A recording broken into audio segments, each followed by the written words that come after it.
Pope Leo sounded off on a church honor to be bestowed on a pro-choice senator, but he may have caused a bigger blowback than the initial controversy. The Prayerful Posse will explore it all next.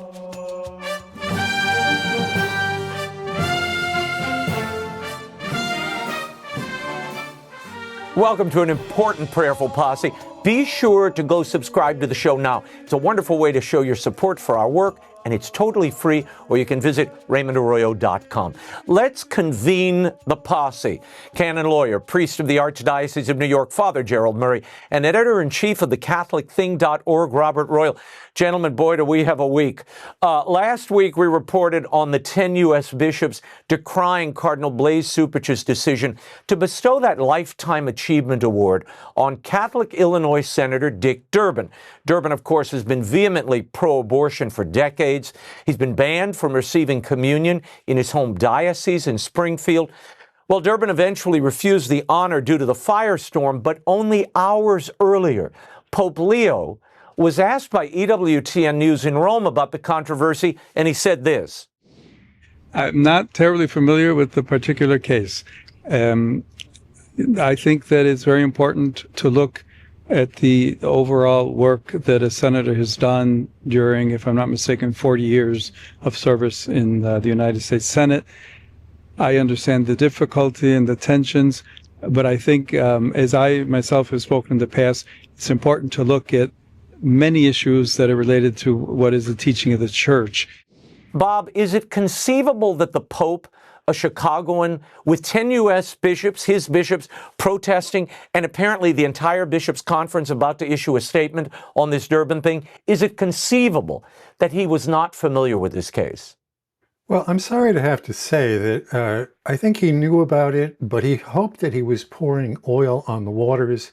And actually, I think he poured gasoline on the fire, because we know that for decades, this has been the kind of the two-step that people who want to not to have to take the hard steps of telling pro-abortion politicians, usually Democrats, not to present themselves for communion. There are some very few bishops in America that do this.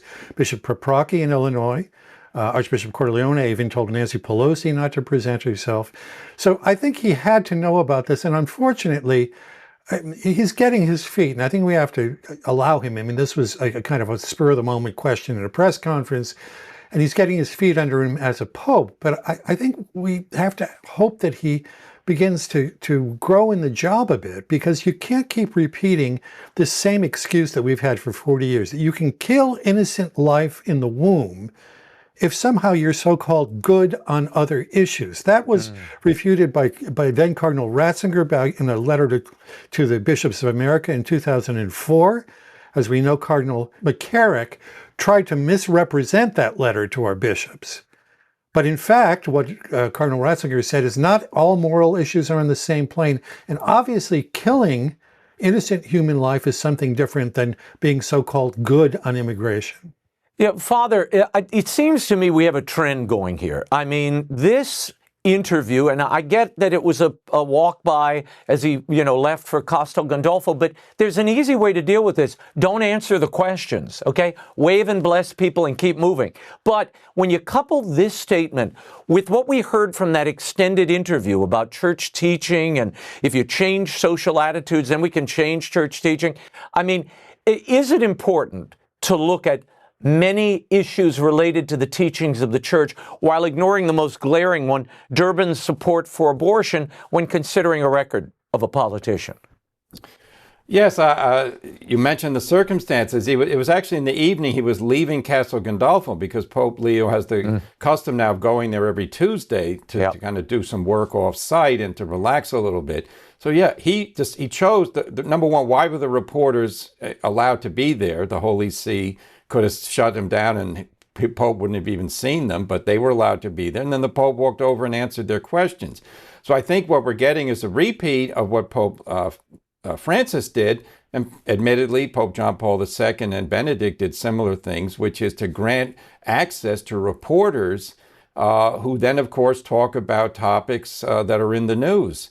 And knowing that, Pope Leo, could anticipate, it would seem to me, that there'd be a question about this, because it's a major scandal in the United States when a pro-abortion Catholic is honored by the Cardinal Archbishop of Chicago. So I think he knew that he was probably going to have to answer it. And then while demurring and saying he didn't know much, he certainly knew enough to say that this man's career merited further consideration beyond his pro-abortion stance. To which I say, what consideration could mollify or minimize his support for killing unborn children? Nothing. The U.S. Catholic bishop said the priority item that the Catholic Church focus on the U.S. is to end the killing of children by abortion. So Cardinal Cupich, in giving the award, knew that he was going against the constant policy of the bishops of the United States. It's even in his own diocesan guidelines not to honor pro-abortion Catholics. So the long and the short of it is Pope Leo decided to wade into this in a way that is not, I think, the most careful way to do it. And he did so stating this and other things that, quite frankly, don't compute with me and do not conform to the way the Catholic Church presents her teaching. Bob, in some ways, the Pope is echoing Cardinal Cupich's original defense of that award, that there are many issues to consider, not just one. Do you buy that?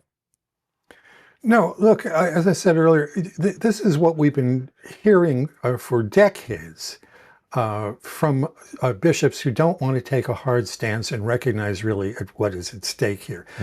Cardinal Cupich himself, in trying to defend what was going on in Chicago, said that, well, because of polarization and politicization of the United States, no Catholic politician is really able, because of the way the parties are, to be fully Catholic, that there is no real home for Catholics. Right. I think this is a nonsensical way to approach this question, because if that's the case, if neither the Republicans nor the Democrats have a wholly Catholic approach to issues, well, then don't give political awards.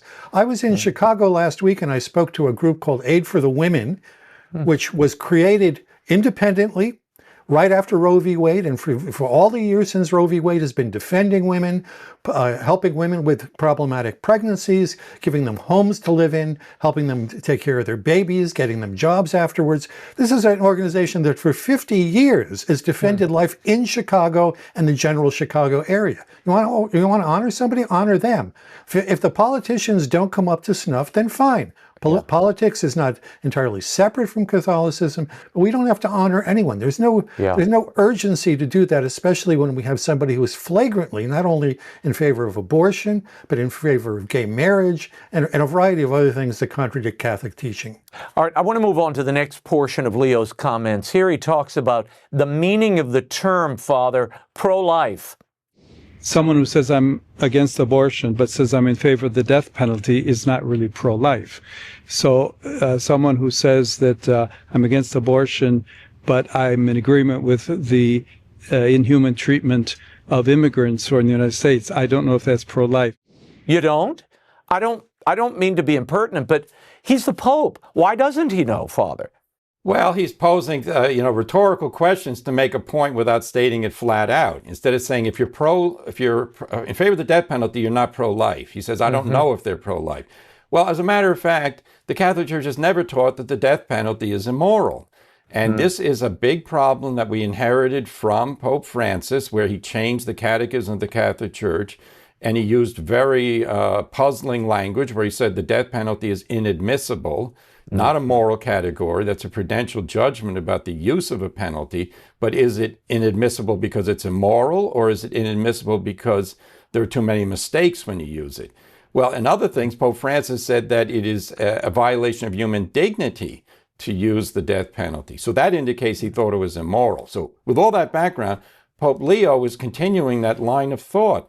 The problem is the Catholic Church has always taught that the death penalty is a legitimate penalty that civil authorities can impose for serious crimes. And if you can't be pro-death penalty and be pro-life, well, look at all the saints in history. St. Augustine and St. Thomas Aquinas justified this. St. Jerome justified it. It's not killing, it's the administration of justice. So It's very disheartening also to have, by implication, saying that the removal of illegal immigrants or illegal aliens from the United States is in itself inhuman. I don't believe that. We live in a democracy. We live in a rule of law, and ICE agents and other people, Border Patrol people, are trained professionals. And if someone's resisting arrest, of course you're going to seize them. But that we don't go in with truncheons and start hitting people over the head and throwing them to the ground if they agree to. If they're summoned and say you're under arrest and they don't try to fight the officers, then there is no physical altercations. That's another thing I don't like. I don't believe either in ways they're doing it or even the proposition that to deport someone is inhuman. It's not. The Holy See itself doesn't allow illegal aliens to sleep in the Vatican gardens. Right. I'd like to try it with one of those Ray-Ban glasses on and see what happens to me. They will toss me out faster than I could walk in the gate. But the challenge here, Father and Bob, and Father, I'm going to pick up on something you said. The church has always taught that the death penalty was admissible because it is a penalty for taking innocent human life and spilling innocent human blood. And it's not done by an individual out of vengeance. It's done coldly and clinically by the state after someone has been tried. That is not the case of an unborn child. Bob, the Pope and Cardinal Cupich are basically saying the same thing. We should not be single-issue voters as citizens, but they seem to have a single issue about which they're most concerned, and that's immigration. They want no limits on immigration. Yeah, and I'm afraid that this is a kind of a loser, not only politically, but even religiously. Because in the developed world, which is, the countries in Europe and the United States and Canada, Australia, where many of the poor people of the world want to travel to, all these countries are feeling the effects of illegal immigration. And the other moral consideration is, what does it do to the countries where massive numbers of people arrive, who may or may not be integratable into those societies, who bring with them crime and other sorts of problems. Look, it's been reported even in political circles that under President Obama, who most people think of very humane in the way he was willing to receive people from other countries, 2 million people were deported during the two administrations of President Obama. Any country that does not have a control of its border is not a country, to use the phrase that we often hear. And there's a reason for that. There's a reason for the same reason that if somebody shows up in your house without your permission, they're not undocumented. This is a phrase that Cardinal McElroy, in doing a mass for migrants and immigrants the other day, the Cardinal Archbishop of Washington, D.C., 11 times used the term undocumented, as if it's just like somebody forgot their driver's license and they showed up and suddenly people are picking them up. No, what's happening is people arrived here illegally. And so when people try to enforce the law, occasionally, like with a policeman, maybe there is somebody who loses his temper, and then we're going to see a iPhone taking the pictures of that. But to have a cop that is losing his temper doesn't mean that policing as such is immoral. And similarly, to remove people who arrived here illegally. Now, I'm going to make a controversial statement. I think that the United States bears a certain responsibility, a moral responsibility. If people have been here 10 years, haven't broken the law, have observed our laws, have supported themselves, had jobs, etc., then we have a conversation about maybe a compromise. But people who just arrived here, and especially people who are criminals and causing trouble in the society, this isn't only not inhumane, it is being humane toward the people who are here and have to suffer the problems that are brought and then pay for people who show up. It's a problem of all the developed countries. And I'm afraid the church is going to have to come to terms with the fact that this is not simply racism or anti-immigrant sentiment. It's realism about what it's like to live in a particular nation. Now, we're seeing this all across Europe, Father. And I mean, one could make the argument, and having been to the Rio Grande, watching young girls and women trafficked across those waters, The unfettered and unregulated immigration only encourages human trafficking, sexual exploitation, and talk to border officials and people in law enforcement along those border communities. They will show you the carnage. They'll show you what inhumanity looks like. And it's these cartels who abuse these women particularly, and men, who make this journey. I'll give you the last word on this before we move on. Yeah, no, that's right. I mean, imagine if the Drug Enforcement Agency announced we will no longer interdict drugs coming into the country. What do you think would happen?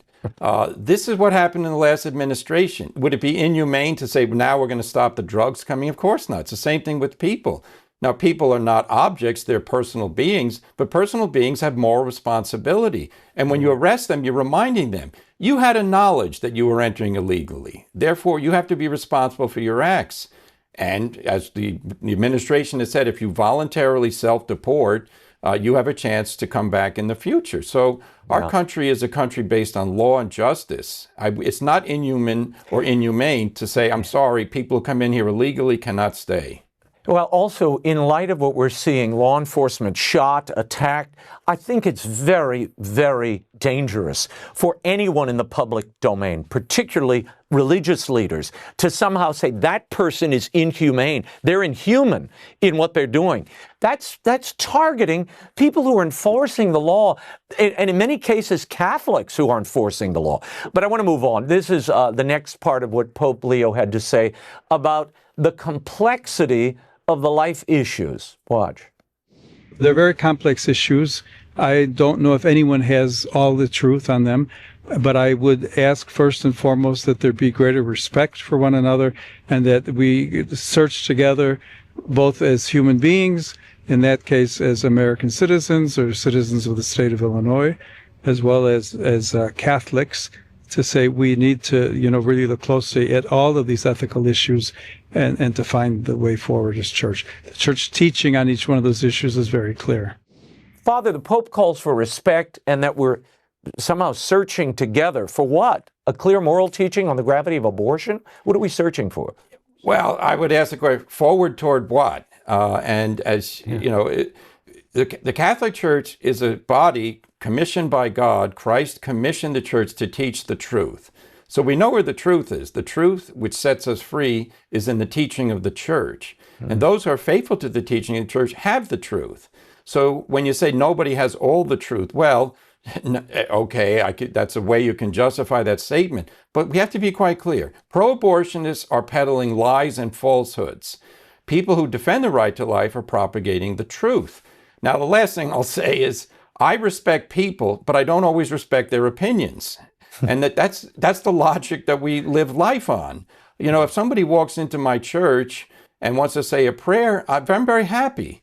If I find out, that they don't believe in Jesus as the Son of God and they're praying to a false God, I don't respect that, but I'm going to say, okay, I'm not going to stop you from doing that privately. You can't come in and seize my church. So, no, the point here has to be, why is it that whenever people who violate Catholic teaching are called to task, there's a whole bunch of people line up and say, don't be mean to that person.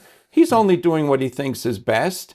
We never say that about people who peddle drugs or run prostitution rings. They think they're doing what's best for them. No, they're exploiting other people. And people who promote abortion are killing other people. Maybe not themselves directly, but they're paying for it. And they're defending its continued legality. Let's get real here. Dick Durbin is not an innocent bystander who was ambushed by Bishop Paprocki. This is a moral agent who knows that the Catholic Church says don't do it, and he says, I don't care. I'm going to do it. Bob, your thoughts on this idea that we're still searching for, I guess, the truth together. But in my estimation, it's the Pope's job, indeed it's his function, to tell us that truth. He is the protector of the doctrine of Jesus Christ. Either that's true and it's solid and it can be passed on, or it can't. Yeah, look, I would like to cut him a little bit of slack here. I think that this kind of answering a question on the fly is a very dangerous thing to do. And then, of course, he relies on what is kind of the common way of getting out from under a political difficulty. But if we want to think very carefully about these issues, it's not actually all that hard. The church has thought about these things for years and years. We have some very clear teachings, and he keeps pointing back to those teachings. He says, in fact, that if we follow the catechism, that's the way to avoid division in the church. And what the catechism would tell us about the so-called complexity of issues is, yes, there are several, important moral questions in a society. But let's take a question about poverty programs. I mean, that's a prudential judgment. Is it better to have policies that just directly give money to the poor, or is it better to have policies that create more jobs? I mean, that's a legitimate debate. It's a political debate. Is it better to have more immigration or less? That's a political debate. Those things are prudential judgments that people can disagree about, and it's not one side or the other that is simply immoral. But when it comes to the taking of human life, we are in the presence of something that is an absolute evil. It is something that is a malum in se, if I can use some ecclesial Latin here. It's an evil in itself. We know that committing murder is an evil in itself. And if you don't believe that killing a baby in the womb is the same as killing a person who's walking around alive, well, then you've departed from Catholic, really deep Catholic social teaching, because the respect owed to the dignity of every human person is for every human person, unborn, near the end of life, and in the middle. There's clarity here. The Pope kind of half has said this, and perhaps as he gets more comfortable in the job and more capable of dealing with these situations, he'll bring that kind of consistency even to these situations. But clearly he hasn't quite yet connected at the level of being able to talk off the cuff about a difficult issue like Well, I have to say, and Father, I'd like your response on this. If I were advising him, and I'm not, but if I were, one of the first things I would say is, you're the Pope. What you say now has enormous weight. And when you see people in other faiths saying in headlines above this statement, the video of this statement by the Pope, this is why the Scripture has to be the final word for Christians on doctrine, and not any man. This undermines the evangelical witness of the church, and I would argue the clarity of the church. And you should see my comments. The faithful are just shattered by this.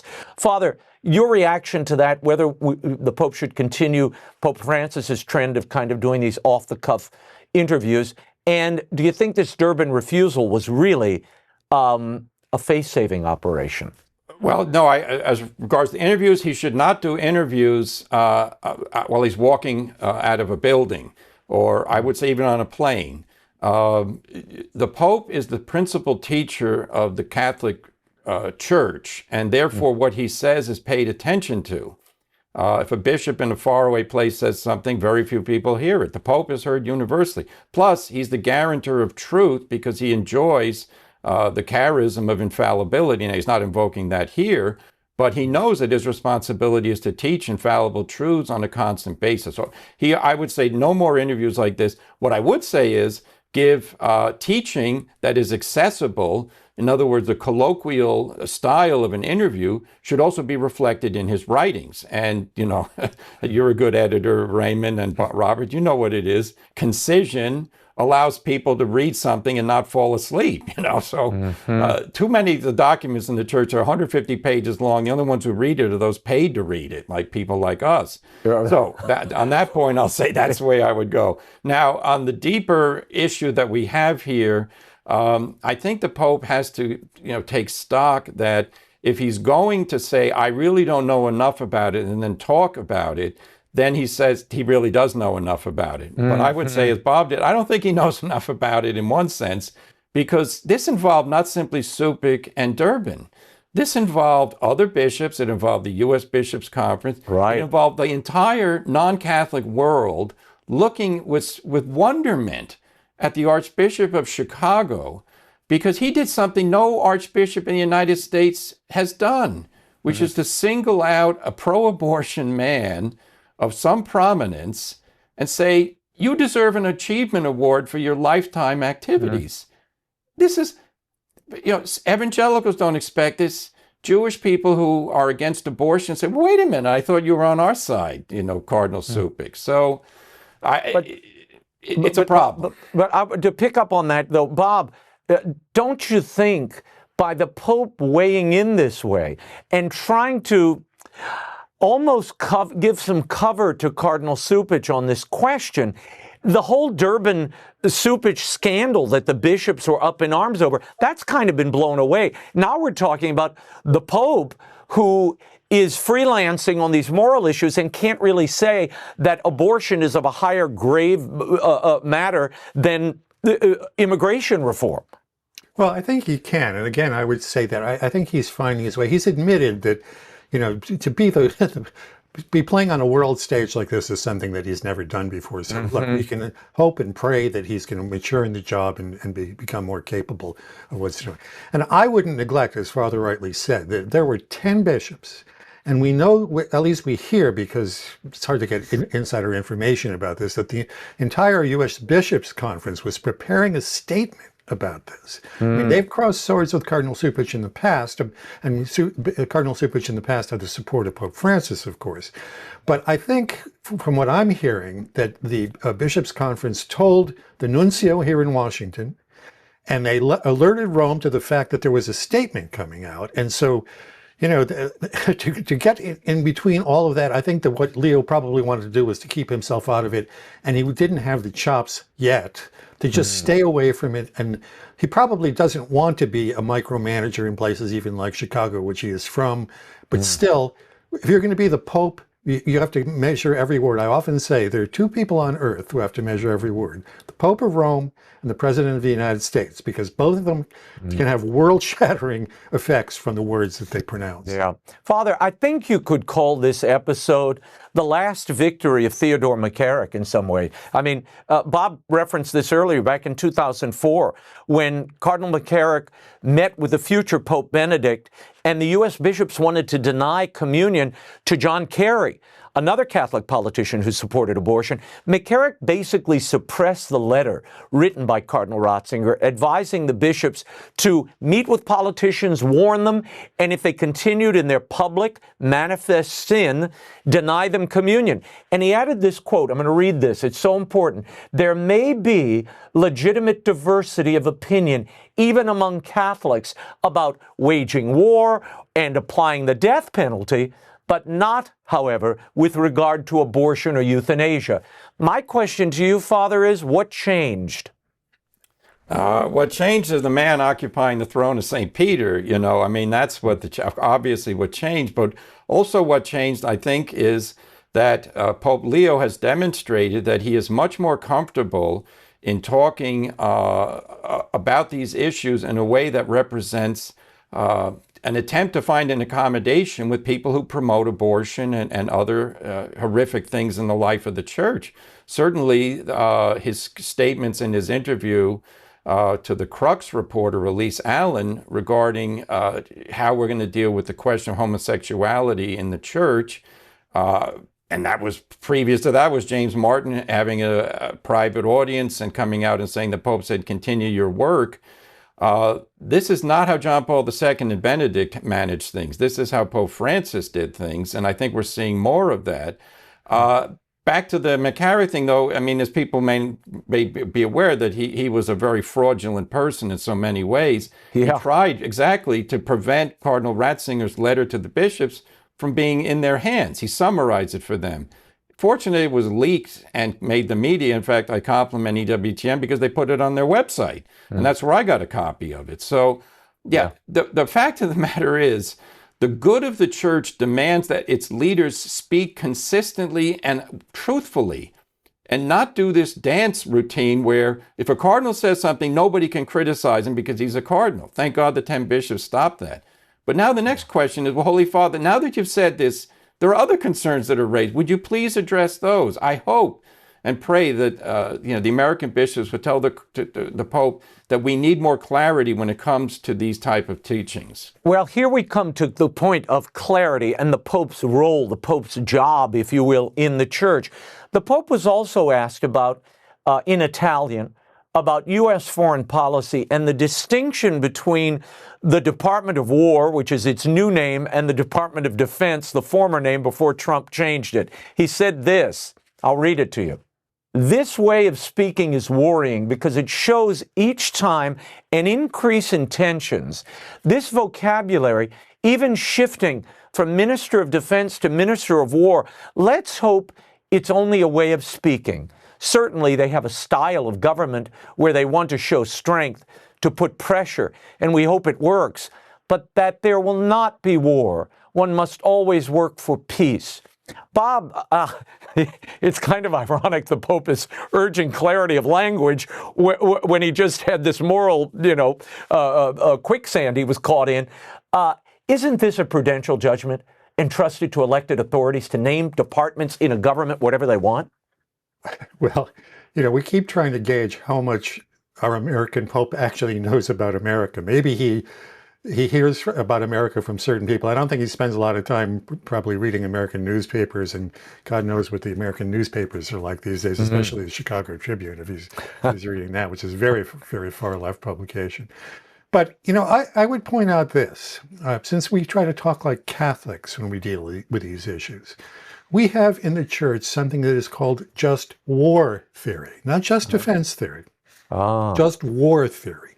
And just war theory follows St. Augustine. Augustine was one of the primary developers of the idea of just war theory from some classical sources. And the reason why we talk about just war is not only about defense. It may also have an element of imposing justice, just as the capital punishment is intended to impose justice on situations where violence is taking place. So let's say there's a genocide taking place in some far-off country. Well, we're not defending ourselves by going there or trying to stop the carnage that's going on between two different sides. We're making war. I actually said this in Italy to some members of the Italian parliament once. I used the term in Italian, making war, and they said to me after, we don't like that term, making war. It sounds kind of nasty. I said, yeah, but we are Americans, and we are actually called on to do this sort of thing. Italy's not going to be called on to do this. Europe's not going to be called on to do this. We very often are the ones who have to put our men and women and our treasure on the line to try to seek justice in some terrible things that are happening in the world. So, look, you can argue this either way, whether it's a good idea to be the Department of War, the Department of Defense. But our deeper Catholic tradition looks at something other than defense. It looks at other things as well. And in that perspective, I don't think the idea of a Department of War is all that outside of our bounds. Okay, I have some happy news amid all this confusion. We all need a spiritual recharge. I know I do. So I'm going on a cruise to the Grecian Isles in the footsteps of the apostles St. Paul and St. John. We're going to Philippi, Thessalonica, Athens, Corinth, Crete, Patmos, and Ephesus, where I've never been, to visit the Blessed Virgin's house. Monsignor Christopher Nolte will be joining me for daily Mass and reflections, and space is very limited, but this 11-day cruise in September of 2026 is going to be incredible. Go to RaymondArroyo.com. You can reserve a spot there. It's going to be one of those life-changing trips. RaymondArroyo.com. I want to move on to another controversial issue we have been covering for months, if not years now. A holdover from the Francis Pontificate, the traditional Latin Mass. This week, in the Diocese of Charlotte, they are banning the traditional Latin Mass in all parishes in the diocese, save one small chapel. The Diocese of Brooklyn and Austin are also instituting similar bans. So just for those keeping score, politicians who oppose church teaching publicly, that's a good thing. The Reverent Mass of the Ages, that's a bad thing. Bishop Michael Martin of Charlotte issued a September 25th letter, and he reiterated his new restrictions. He writes, God has been at work in your lives through this particular celebration, the rite of the Mass, the Tridentine rite. And it is hard to imagine how the Holy Spirit could want otherwise. This chapel, the only one that will celebrate the Mass, holds approximately 350 people and has recently been renovated specifically for the celebration of the Tridentine Latin Mass. Please understand that the chapel is not intended to accommodate everyone currently attending the Tridentine Latin Mass in their respective parishes. So the Father, I guess the bishop, he also recommends that the faithful attend the Tridentine Mass at the chapel later in the month or even wait until November because the chapel's so small. Your thoughts on the tone of this letter? The tone of the letter is lamentable, to say the least, and it betrays the hostility that is being directed at a group of people who don't deserve it. Now, when it came to Catholic politicians, Pope Leo says we have to consider the whole of the totality of their activities and career over 40 years. I've celebrated the Latin Mass. You've gone to it. I walk into that church. I don't see a bunch of people causing problems in the life of the church. And they're not a bunch of people calling attention themselves either, looking for honors. They simply want to be left alone. And yet we're told because the Latin Mass causes disunity, I don't buy that premise, but that's what we're told. It's a source of disunity in church, therefore it has to go away. This betrays that this whole project, which began under Pope Francis, has to be abandoned by Pope Leo if he wants to be pastorally sensitive and I think serve the cause of justice. There is no reason in the world why you would tell a group of people, I'm sorry, the church is too full and we're not giving you a bigger one. This is a manipulation of people. It's wrong. It shouldn't happen. And, again, the bishop could easily, Bishop Martin could easily go to Rome and ask Pope Leo or Cardinal Roach and say, look, what am I supposed to do here? Am I supposed to throw people out of their parishes or am I supposed to give them pastoral care? And it's up to the Pope and Cardinal Roach to say, we got to stop this. This is wrong. Yeah. Well, this is, I guess, human dignity ends for those who want to take part in the Latin Mass. And Bob, researchers at William Patterson University in Wayne, New Jersey, they just published a study in the Catholic Social Science Review, and it shows that more traditional liturgical practices like the traditional Latin Mass, communion on the tongue, that translates to greater faith in the real presence contained in the Eucharist.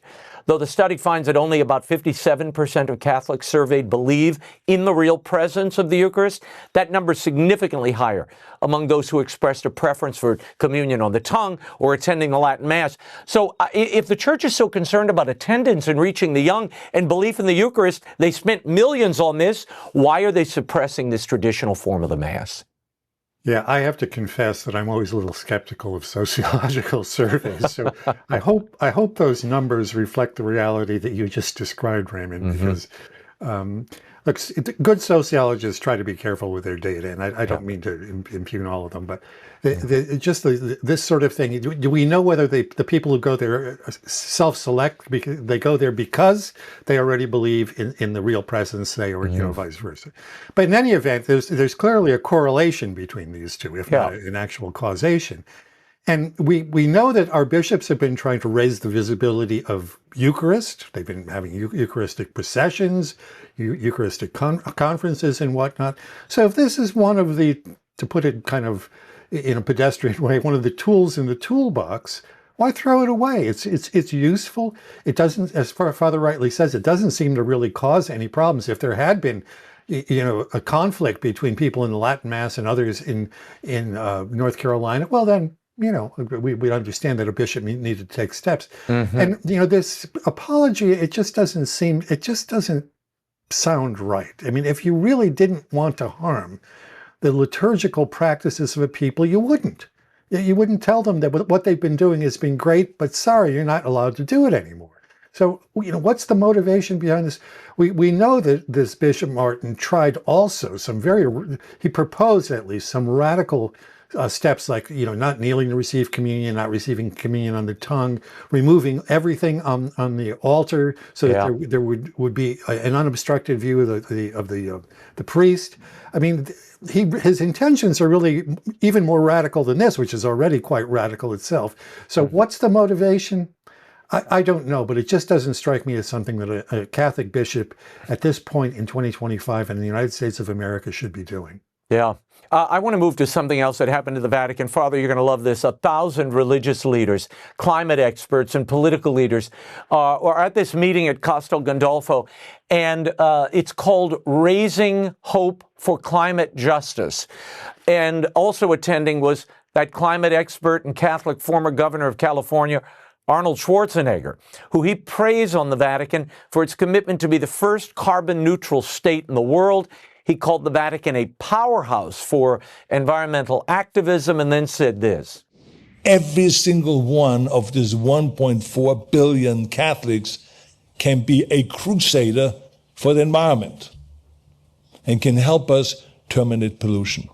Father, is this your new mission, to be a crusader for the environment? What about crusading for the faith? Can we start there before we move on to the environment? Well, I have no control over the environment, so to speak. And I mean, let's just put it, quite clearly, this fixation on what is essentially a liberal policy to try to control world economics is the climate change thing going on. And, it's scientifically debated, so I'll leave it in the hands of the scientists. The economists can tell you, fine, you want to eliminate carbon products, you're going to impoverish the world. So this is not what we want. So yeah, let's just step back a little bit. What the heck are we doing? We're getting Schwarzenegger at a conference to tell us what the priests and people of the Catholic Church need to be doing? I would much rather that we get a bishop to give a sermon to encourage people to go back to confession, to baptize their children, to receive confirmation, to do acts of charity to actual poor people, to do the loving kindness thing with the elderly. I remember a few years ago when they had the big heat wave in France, and many older people died because their children couldn't be bothered to go to the apartment to help them because they were on vacation. I mean, that didn't just happen in France, it happened elsewhere. But that's an examination of conscience thing that should be preached about, which is charity to unknown strangers in the third world is meaningless. You have to love your family. You have to love those close to you and deal with any situation that comes forward. By the way, where in the world is the outrage now coming out of the Vatican about the Russian 600 drones a day attack on Ukrainian civilians? We never really hear about it. No. All we hear about is we got to get to the negotiating table. How about we get to the evangelical rebuking the sinner phase, where we tell Russia, stop murdering Ukrainians?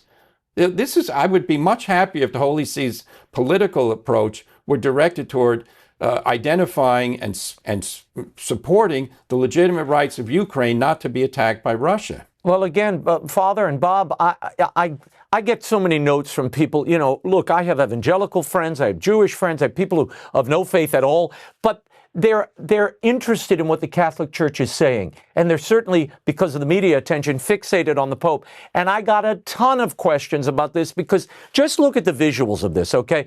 This is that environmental conference at the Papal Summer Residence, okay? And Pope Leo blessed an iceberg. They actually had a piece of ice that he came forward and blessed. And then they had a song. I'm going to play this for you. This is Laudato Si, which is a reference to Pope Francis's environmental encyclical, complete with Schwarzenegger making waves. You can see what I mean. Laudato Si, mi Signore, con tutte le tue creature. Bob, your reaction to this and what does it tell us in this moment? And does this lend credence to the visual sense that people have that this just isn't serious? Well, it's interesting that the Terminator is trying to terminate all these environmental problems. Pope Leo has, I think, rightly said that it is not his task to solve all the world's problems. And I hope he would come to understand that even in a deeper and deeper way. And this is kind of Greta Thunberg level symbolism. In point of fact, I wrote a book a couple of years ago, 20 years ago, about religion and environmentalism. And it's actually the case that in a city like Paris, more people die from cold than they do from heat, even during these heat waves. Father rightly points out that there also should be people trying to help both the people who are out in the cold and the people who are out in heat. So there's a debate about all of that. But this idea of kind of blessing a piece of ice, I hope that was something that was sprung on Leo, because if I'd known about that in advance, if I were him, I would have said, look, we're not going to engage in this kiddie environmentalism. If we're going to be serious about environmentalism, we're going to be serious about it with serious things, rather than these sort of stunts that seem to crop up in a variety of different circumstances in the Vatican these days.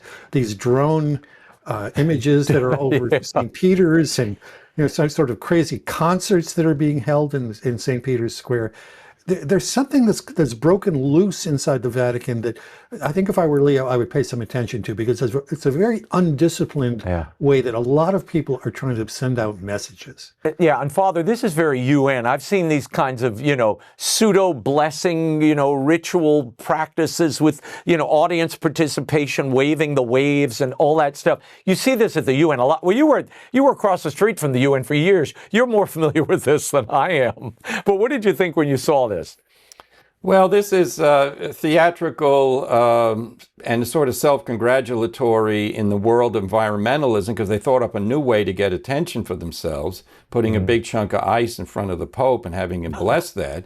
But I would say, okay, environmentalists, you're interested in having the Pope bless the iceberg. Are you willing to listen to the Pope when he says you have to stop killing unborn children? Are you willing to cooperate with ending the pseudo-marriage that gay people are engaging in, in civil society? How about the trans fraud? Are you willing to say we got to stop mutilating children? Of course, the environmentalists, by and large, are not going to agree with us on that. So the question is, well, what are we doing here anyway, then? The Catholic Church is fully capable of preaching its environmental teaching without any reference to secular organizations. Why are we getting in this bandwagon? We're becoming an accessory, as the Greta Thunberg moment.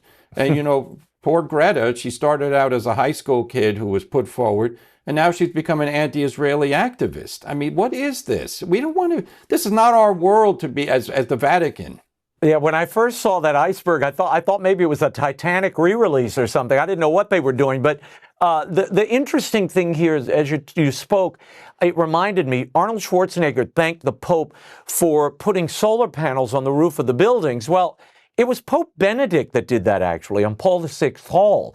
But his play there was to make a nature argument and a natural argument that he saw moving in the culture to reach all of those granola people who might be interested and open to the church's vision of creation and worshiping God who created all. That was the play there. And it seems we've dropped that evangelical edge, and it's all become climate activism that you could find at the UN any day of the week. I'll give you the last word, Bob. Yeah, even the language, I notice I'm a little hypersensitive to this because I've been following this for a number of years. I know you are. Even to talk about defending our common home. Earth is not our home. I mean, we understand that we want to protect our environment. We want to reconnect with God's creation. All that, insofar as it's wrapped up in what the church is doing, is fine. But it's always been the teaching of the church that we should not get to start to feel too much at home on earth, because we are not here forever. That ultimately what the church wants to teach us about is our eternal destiny. Doesn't mean that we neglect, either the environment or one another or the poor or whatever it may be. But we've got to get this in the right perspective. If we're clear that ultimately what we're concerned with is a relationship with God and our eternal destiny, then some other things will take their proper places. But if we put those first, then we're just repeating a kind of a worldliness that it isn't as obvious as it is in other sectors, but it's a worldliness all the same. Yeah, there are reports that the Pope has a new encyclical coming out, or an apostolic letter. We don't quite know yet. We'll keep our eyes on that. But next time we meet, guys, I'm going to carve out a portion that's all positive, where we just talk about the mission of the church, questions people have. We're going to get into those things. In fact, I'll encourage people, if you're watching, listening, send questions to the community pages on both places, and we'll get to some of those questions. Gents, grateful to you all as always. And if you want more of the Arroyo Grande Prayerful Posse, subscribe at the Arroyo Grande Show on YouTube, or Arroyo Grande Podcast, wherever you get yours. On behalf of Robert Royal, Father Gerald Murray, until the posse rides again, stay the course, follow the light. I'm Raymond Arroyo. We'll see you next time. Bye, guys. Arroyo Grande is produced in partnership with DP Studios and iHeart Podcasts, and it's available on the iHeart Radio app or wherever you get your podcasts.